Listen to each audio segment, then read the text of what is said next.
Hello, my name's Wendy and I'm from Children's Discovery in Sydney. And this is the Little Bang Discovery Club, a program especially for young children, preschoolers aged 3 to 5 years, or children who have just started primary school up to about year 2. And you should all have an adult with you as your co-learner. Now, the Little Bang Discovery Club is all about how science works.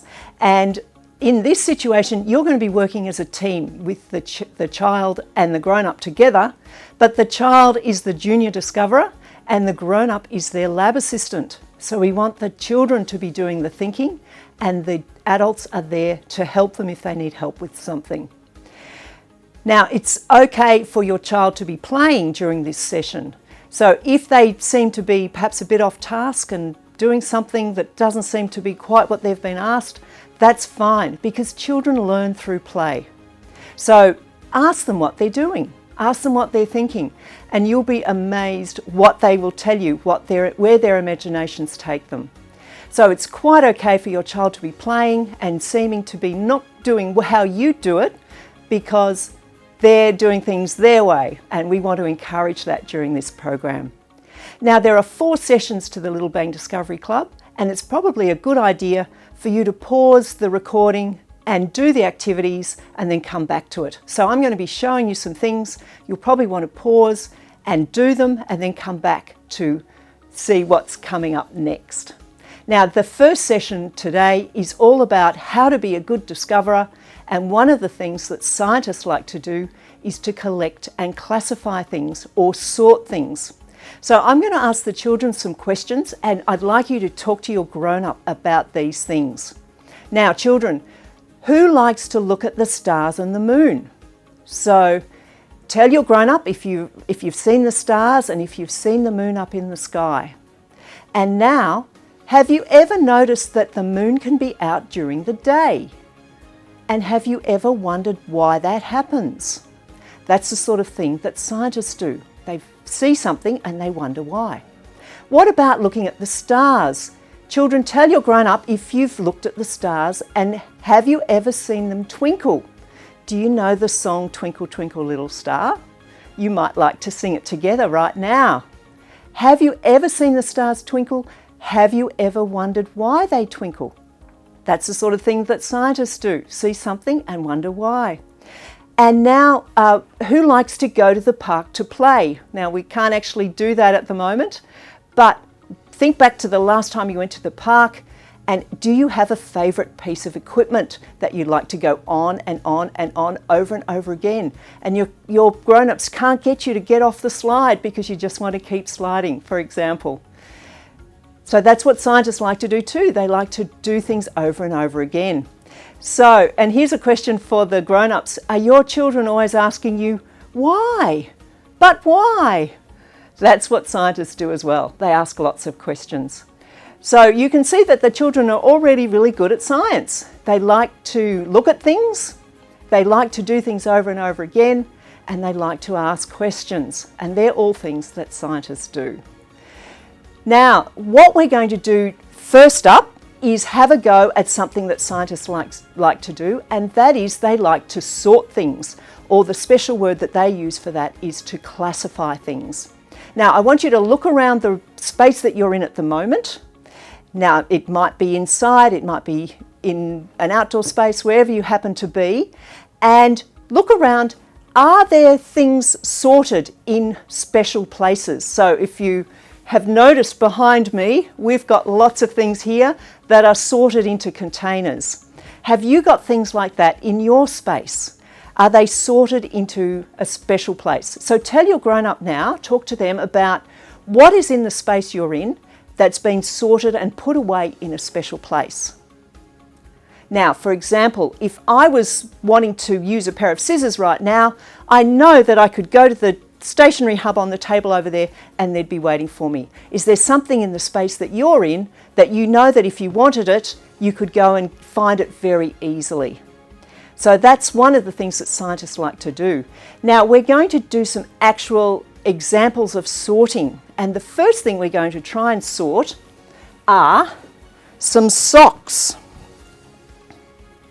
So in a moment, I'm going to ask you to go and get some socks and try this activity. So first of all, you've probably got a spot where your socks live. So are they in a cupboard, on a shelf, or in a drawer? Probably all kept together, and they might all be nicely folded up in their pairs like these ones are. Now, my favourite pair of socks from this pile would be these ones with the love hearts on them. So that would be my favourite pair of socks.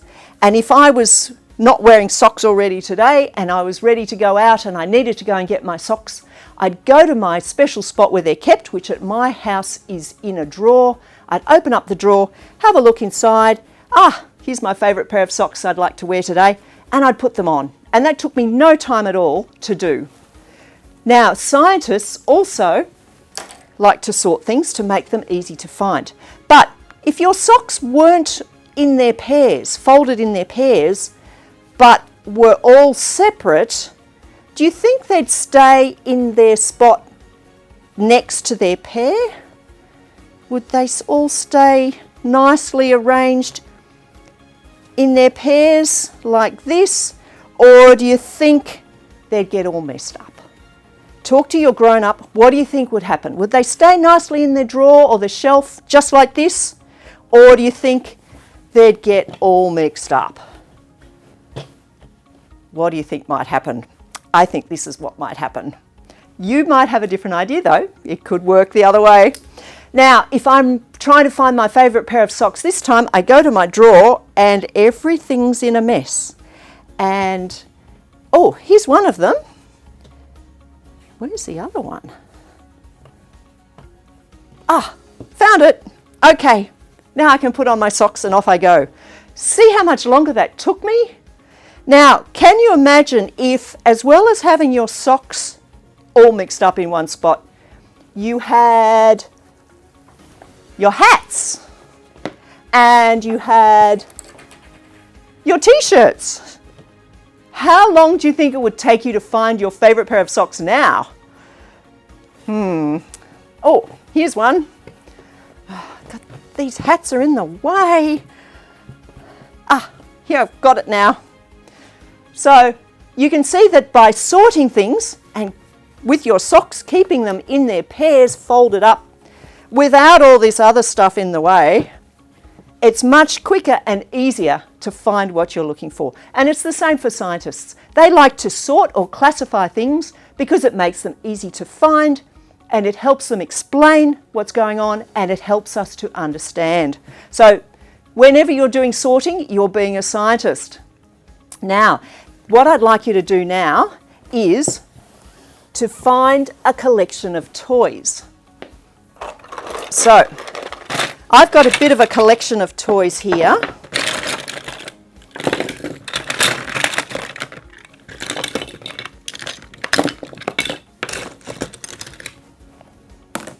Now, when you've got your collection of toys, you could leave them all in a pile like this and say, this is my pile of toys, and I'm just going to leave them like that in a pile. But you might decide, when you look through them, that some toys seem to go together and some toys sort of are different and don't belong in that group. So what I'd like you to do is to sort your toys out. Now you can leave them all in one pile if you like, or you can start sorting them out, but the children need to decide why and how they're going to sort them. So the grown-ups are there to help, but the grown-ups aren't telling the children what to do. Put that one over there, put that one over there. No, that's for the children to decide. And the grown-ups need to ask their children what they're thinking. Why have you done it that way? So we're going to give you a little bit of time, probably a good idea now to pause the recording and do your sorting. I'm going to do some sorting while you do, and then we'll come back and see how I've sorted it, see if it's the same as what you had. But I would imagine that there'll be lots of different ideas because there's lots of different ways to do this. Okay, now here are my toys that I've sorted a certain way. Can you tell what I've done? And perhaps you've had a similar idea. This time I've sorted my toys according to their colour.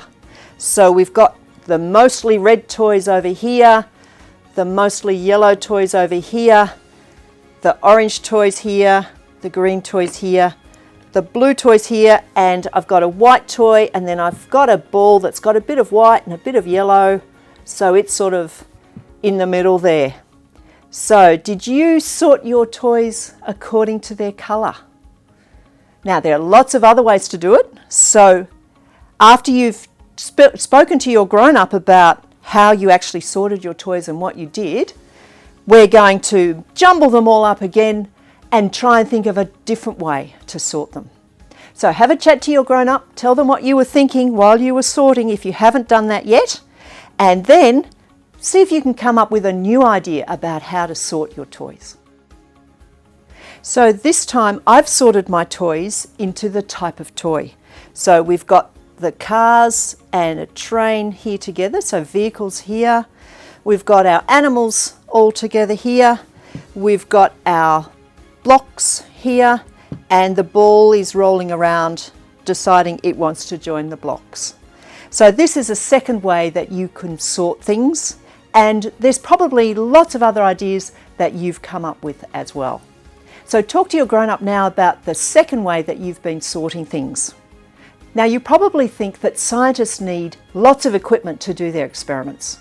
They usually do need some equipment, but you've probably already got a fair bit of it at home to use, and I'm going to show you what you need to collect for us to use for the rest of the program. So we're going to go on a bit of a treasure hunt. So I'm going to show you all these things, and you can pause the recording whenever you like to go off and see if you can find those things, and we're going to make a collection of items for you to use. So the first thing that you'll need will be a box to put it all in. So perhaps something like this, or maybe you've got a shoebox you can put it all in, or maybe you've got a green bag you might use, or a bigger box. So first of all, you need to find something to keep your collection of items in. So I'm going to hang on to that one for now. Now, some of the other things you need to try and find. Have you got a pencil? Because scientists like to write things down. And something to write on, so a little notepad or some paper. Pop them in your box. Have you got a ruler? Or you might have a tape measure, something that looks a bit like this, or a tape measure like these. So if you can find a tape measure, that'd be a good thing. I'll just put one of them in. Now, have you got some string? You'll need about 4 meters of string. So if you've got some string, pop that in. Have you got some big rubber bands? See if you can find a couple of big rubber bands. Put in your box. Have you got some plastic cups? So this sort of cup, or you might have this sort of cup. So a couple of cups to put in your box. Have you got a chopstick? Or if you don't have a chopstick, have you got a big spoon that you can use? So one of those, pop them in. Have you got a takeaway container? Or you might have something like a lunchbox that you could put in. Do you have any magnets? Now, if you go to your fridge, you might find magnets. You might have a magnet that looks like a magnet, or you might have magnets hiding on the back of these magnets that stick to your fridge. So see if you can find a magnet that might be stuck to your fridge and pop that in. Now, have you got a coat hanger? Either a child's coat hanger like this, or an adult's coat hanger, a metal coat hanger. Either of those, you'll need a metal coat hanger at some point in the program. If you've got a child's coat hanger, you can use that one for a different time as well. So have you got coat hangers? And have you got a timer of some sort? Now, this is a timer, but you might not have a timer like this, but somebody might have a phone that's got a timer on it, or you might have a clock that's got a second hand that goes round that you can use as a timer. So they're the things that you're trying to put together into a box to use over the rest of the program, and this is going to be called our discovery box. Now, there are a few things you're going to need as well to run some experiments later on in the program. So let me show you what they are. Do you have any blue tack or plasticine? So these things, if you haven't got them already, you can probably pick them up from the supermarket. So pop them onto the shopping list when you are going to go shopping. So some blue tack or some plasticine. Have you got either some eggs? So we're going to be using some eggs. Now, if you're allergic to eggs, we're not going to be breaking them or anything. They're going to stay in their shells. But if you're still allergic to eggs, you can use, for one of our experiments, instead you can use some grapes. So these things you won't need for the next session, but for the one after that. Have you got a couple of balloons? And you'll also need a glass. I think everyone's probably got one of those. You'll need a couple more cups, whether they're this type or whether they're just cups from the kitchen. You'll need a bowl. If you haven't already put a spoon into your discovery box, you'll need a spoon. And you'll need about 1/4 cup of salt. And you'll need a picture from a magazine or a newspaper. So this is the extent of what you will need to do some experiments in session 3 and 4. So if you haven't got any of these things, pop them on the shopping list, and when someone's going to the supermarket, they can pick them up from there. Now, what we're going to do now is I'm going to leave you with something to do before the next session, and that is to make a collection of your own. So that's what this takeaway box or lunch box is for, to put your collection in if it fits nicely. Now, if it doesn't fit nicely in that box, then obviously you'll use something else. Now, I've got a suggestion here for you, one that I've already made, and that is a collection of leaves. So I found these leaves in my garden or when I went for a walk up the street. So there are some different types of leaves in here. I've even got one that's coloured red, which is unusual. So a variety of different leaves, and that's a collection you might like to make. Now, grown-ups, let the children think about the collection that they'd like to make. They need to talk to you about it to see if it's a safe thing to collect, and they should only be collecting things when you're there to make sure they only pick up things that are safe. And if they want to collect something that belongs to somebody else, they need to ask them if that's all right. So try and make a collection for next week. Children, think about what is it you'd like to collect. It might be something you already have, that you've already collected before, that you want to prepare for next session, or it might be something new. So that's what we're trying to do before next session, make a little collection of something. It can be leaves if you want to do leaves, but if you let the children think about it, they can come up with some very imaginative things to collect. And then just one more thing. We've written a book to go with this program called the Little Bang Book of Discovery. It's just a little booklet with lots of ideas about what we're discussing, talking about during this program, and lots more ideas for experiments that you can do at home. If you would like a copy of this book, it costs $15 plus $2 postage, and you can email us info@childrensdiscovery.org.au and we'll organise to get a copy to you.